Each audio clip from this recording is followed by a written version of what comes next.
Salut à tous, donc comme promis, je reviens avec un troisième et dernier volet sur les tendances automne-hiver en matière de maquillage. Donc si vous voulez voir les deux premiers volets, donc la première vidéo concerne les vernis, la deuxième les rouges à lèvres, et aujourd'hui on va parler de tout le reste, donc plutôt tout ce qui est fard à paupières, blush, bronzer, crayon, donc voilà, tout ce qui a trait au maquillage en général du visage. Donc en termes de couleurs, on est plutôt dans les teints prune, aubergine, vieux rose, plus neutre, plutôt dans ce genre de couleurs, dans les tons bronze également, évidemment, les tons taupe, les couleurs un petit peu plus violines, enfin voilà, ce genre de couleurs à peu près. Je vais commencer avec les blushs, j'en ai 4 à vous présenter, sachant que, encore une fois, c'est pas forcément le produit en lui-même qu'il faut retenir, mais plutôt la couleur. Mais là, j'essaie de vous montrer différentes alternatives touchant à peu près tous les prix. J'ai fait de mon mieux avec ce que j'avais. Tout d'abord en blush, il y a le Plum Foolery de MAC qui est un genre de violine, ouais, on va dire un espèce de violine avec des petites paillettes dorées. Donc si vous n'aimez pas les paillettes, il vaut mieux le fuir, il sera pas pour vous. Après les paillettes sont vraiment hyper discrètes sur les joues, moi je suis habituée donc ça me dérange pas. Ça fait pas de grosses chutes, c'est un blush que j'aime beaucoup pour la saison, que j'ai beaucoup porté l'année dernière et que je recommence à porter régulièrement avec, notamment avec des rouges à lèvres plus foncés. Je trouve que c'est une très très bonne alternative. Ensuite, dans le même esprit, il y a le Cabana Boy de The Balm qui est super sympa, j'aurais même tendance à le préférer.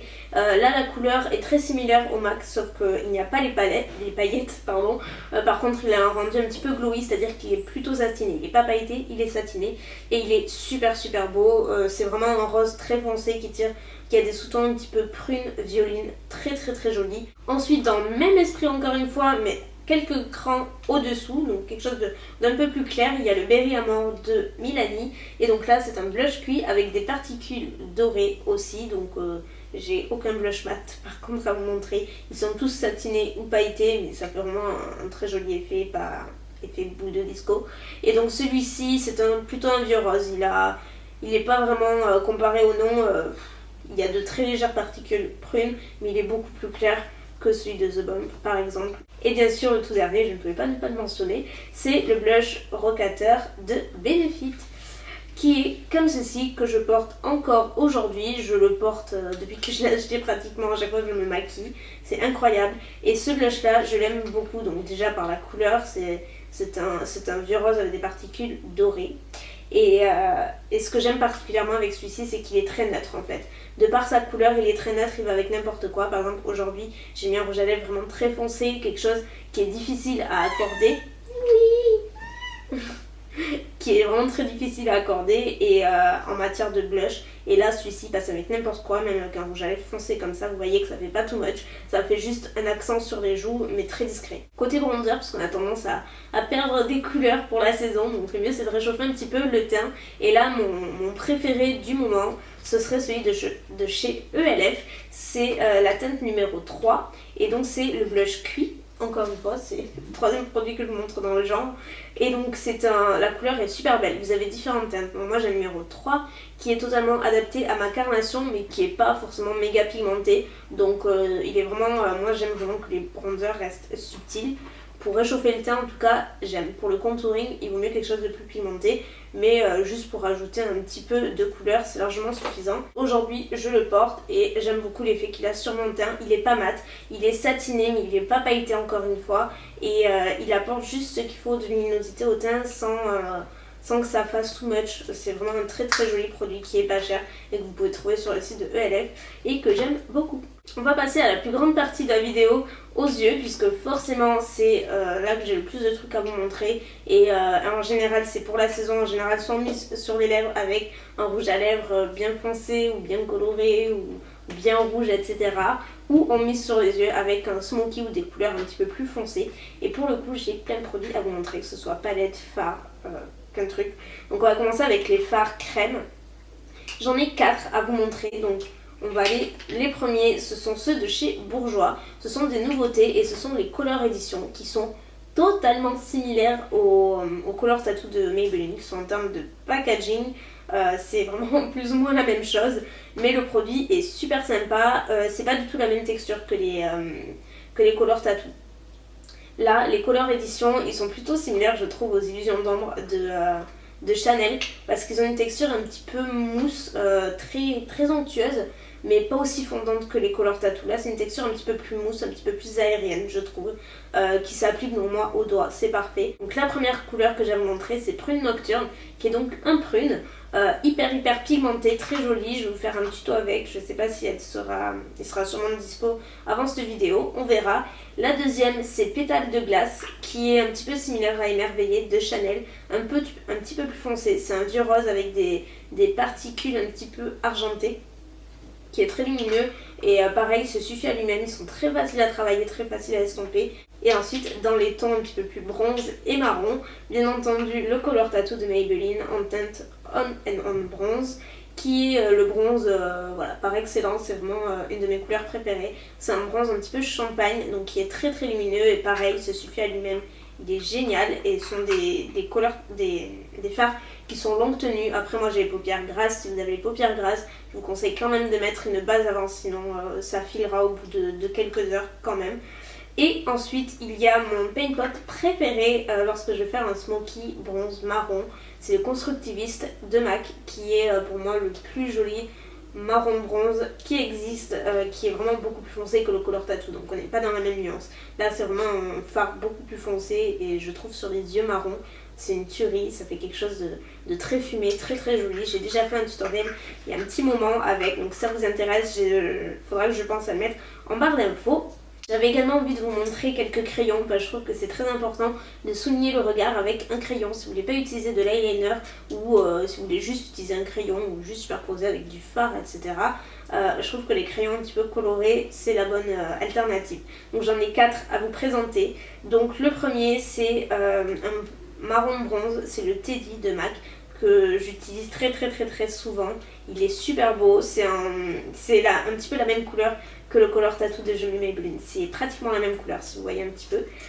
Ensuite il y a un prune, le crayon prune, je vous le conseille à 1000% sur tous les types d'iris. Je trouve que ça complimente vraiment à merveille. Donc là c'est le numéro 3 de chez Kiko, qui faisait partie d'une collection, la collection Dark Heroine, mais j'ai déjà vu en magasin il y a quelques semaines, donc c'est possible qu'il soit encore en magasin et il est super beau. C'est vraiment un vrai prune très beau et je le mets aussi bien en muqueuse qu'en guise de liner. Et ensuite il y a deux couleurs de chez Urban Decay, sont de la gamme 24/7.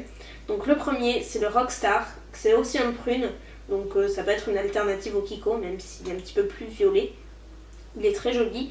Et ensuite un kaki évidemment, qui est le Stash, donc toujours de Urban Decay. Et là c'est un vert kaki qui reste lumineux et qui est aussi très joli pour souligner le regard. Vous pouvez les mettre, tous les crayons vous pouvez les mettre en muqueuse inférieure, en muqueuse supérieure, en ras des cils, en guise de liner. Enfin voilà, c'est plus ou moins multifonction, en tout cas pour ces 4 là.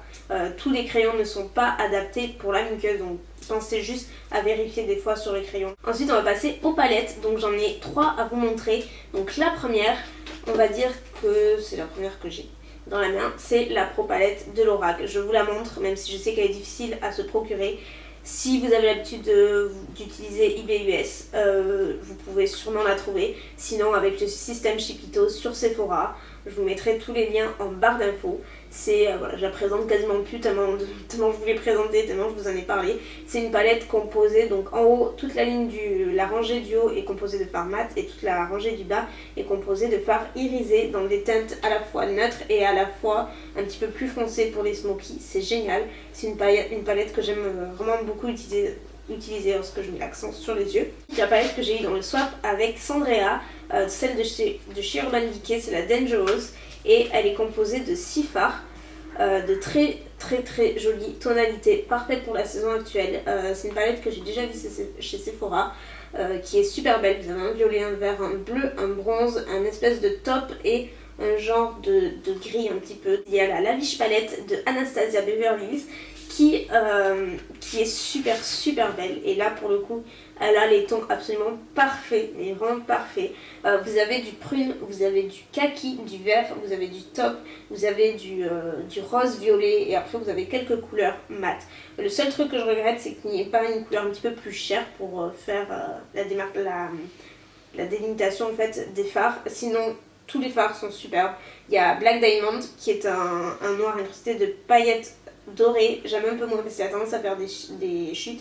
Celui-ci, Pink Sapphire, il est magnifique, c'est un genre de rose violet un petit peu semblable à Cranberry de MAC que je vous montrerai après. Enfin voilà, cette palette elle est superbe, elle est très pratique à emporter. Vous la glissez dans le packaging comme ça et voilà. Super palette, dispose sur Cult Beauty. Je vous mettrai de toute façon tous les liens où vous pouvez trouver les produits dans la barre d'infos. Comme d'habitude, je ne le dis pas à chaque fois, mais je le fais à chaque fois. Donc n'hésitez pas à aller voir. Je sais que je vous saoule avec la barre d'infos, mais j'y passe vraiment un temps fou. Donc voilà, si parfois, la plupart du temps, les réponses à vos questions sont dans la barre d'infos. Donc allez voir. Ensuite, je vous montrerai quelques fards MAC, puisque c'est là que j'ai eu plus de fards et ce sont ceux que j'utilise le plus aussi. Et on sait jamais, ça peut vous intéresser. Donc le premier, c'est pas forcément dans un ordre particulier, c'est juste les premiers qui arrivent dans ma main, on va dire. Il y a le fard Mythology, dont on entend très peu parler, et pourtant il est sublimissime. Et je trouve qu'on n'entend pas assez parler, c'est sûr. Il a des sous-tons orange et c'est un champagne un petit peu top, très beau, très lumineux.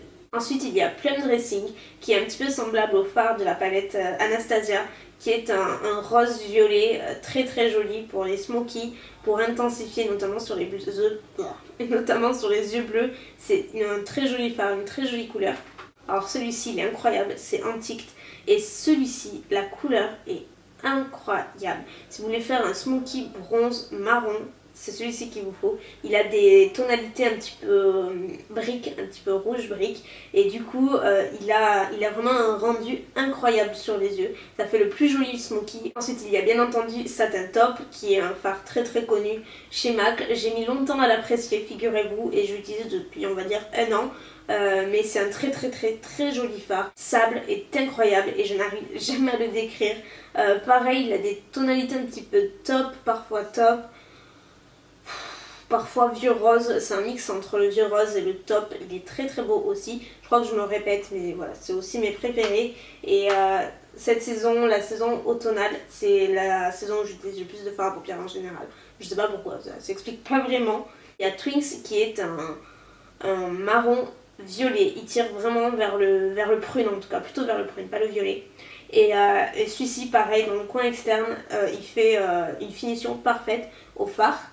Vous avez ensuite, alors si je devais vous en conseiller qu'un seul, il faut oser, c'est sûr, mais d'ailleurs je vais faire un tutoriel avec, c'est Cranberry, donc qui est une couleur cranberry, donc magnifique, du plus bel effet. Si vous aimez ce genre de couleur, je vous assure, essayez, vous serez étonné. À chaque fois que je le porte, on me fait des compliments sur le maquillage des yeux, donc voilà, c'est que finalement ça attire l'œil et que c'est joli, donc voilà. Je vous mettrai le tutoriel que j'ai fait avec en barre d'infos. Ensuite les deux derniers, après j'arrête promis, il y a Bronze, donc qui est le bronze parfait chez MAC. Voilà, si vous voulez une couleur bronze, optez pour celle-ci, elle est superbe. J'en rajoute un et après promis j'arrête. C'est Woodwinked, et celui-ci il est aussi incroyable parce que lorsque vous l'appliquez sur la paupière et que vous estompez, on a l'impression que vous avez un autre fard dans le creux, parce qu'en fait il a un arrière, des tonalités un petit peu orangées, et ce qui fait que quand vous estompez, on a une autre couleur dans le creux et c'est super sympa. Et du coup pas besoin de l'associer avec 10 000 fards, celui-ci se suffit à lui-même, il est très sympa. Et c'est une couleur champagne top aussi, mais comme je vous dis, il a vraiment des reflets un petit peu plus orangé bronze. Il est assez marrant. Et ensuite, mon préféré en termes de marron, c'est Mulch, toujours de MAC, qui est plus foncé que bronze et c'est pas du tout la même tonalité. Je vous invite vraiment à regarder les swatchs sur Google si vous voulez avoir une meilleure idée des fards. Donc voilà pour les fards que je vous conseille fortement donc chez MAC, ainsi que toutes les palettes que je vous ai montrées. Il y en a probablement 10 000 autres sur le marché, mais je fais bien entendu avec ce que j'ai. Donc voilà ce que j'avais à vous montrer, tout ce qu'il faudrait retenir en matière de couleurs, de teintes. Pas forcément de produits si vous le voulez évidemment, mais en tout cas en matière de teintes, ce qu'il faut retenir pour la saison automne-hiver. Donc j'espère vraiment que cette série vous aura plu. Encore une fois, je vous rappelle que les 2 premières vidéos seront à la fin de cette vidéo en barre d'infos. Et puis voilà, je vous fais plein de bisous en espérant que la vidéo vous aura été utile et qu'elle vous aura renseigné. Si vous avez des questions, n'hésitez pas. Donc voilà, c'est tout, j'arrête de parler. Allez, à très bientôt, bye.